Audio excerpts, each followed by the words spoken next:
and she gave that, or at least attempted to, or in an email, gave it to somebody in the Clinton campaign, which is completely unethical. She lost her job. I frankly view it as a huge betrayal of everybody who worked at CNN, the fact that she did that. I don't see her attempting to, in any of those emails, attempting to give information to the Sanders campaign. It seemed like she was more than happy to cozy up to the Clinton campaign, and now she has a book to sell. Donna Brazile was the Democratic Party insider tapped to become interim chair after WikiLeaks' publication of 20,000 internal DNC emails on the eve of the convention last July triggered the ouster of Congresswoman Debbie Wasserman Schultz. Brazile recalls the quote-unquote mess she inherited of mismanaged finances and a quote-unquote unethical arrangement by which she says, quote, the DNC was rigging the system to throw the primary to Hillary. Here's what they don't know.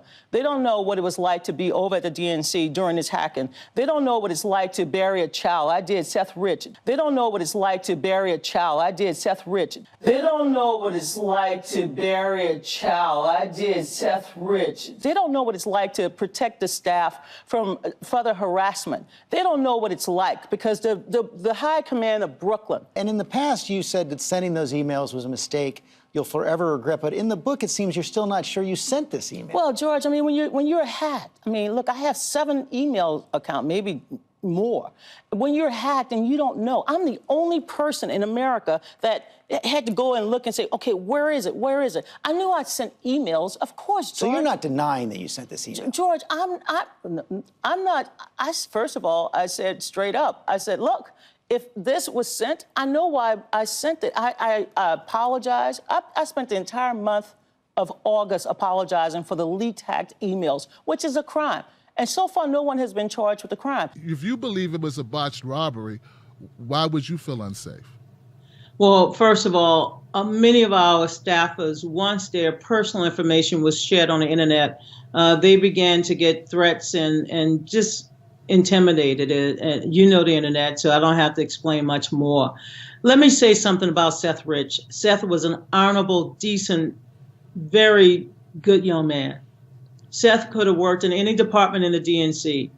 And he's not here to defend himself. Seth is not here to defend him. So it's left to people like me and his friends to defend him. But I'm grateful to not just those federal officials, but DC police and others and the Capitol Police who came to our aid and who provided us with safety throughout that entire process. You know, I wrote in a book. The idea that the DNC could rig a contest, frankly, is laughable. The allegation she's making there simply isn't true. We certainly don't recognize the campaign she describes.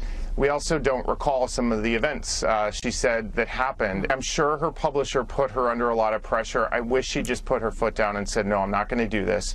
And, you know, we signed. Well, I don't know if we were under attack or not because federal investigators never had access to your servers. If you recall, James Comey went under oath and said that he was able to get everything he needed from the DNC. He doesn't know from that. this credible source. He doesn't know that. But no, because he didn't have access to your servers. He shouldn't have said that. Why would we hold on to servers that were I don't know the answer to that. I was hoping to get it from you.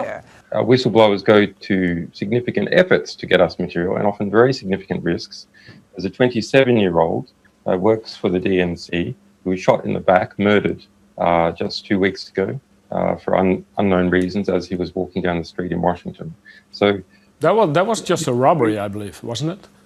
No, there's no finding. So what are you suggesting? What are you suggesting?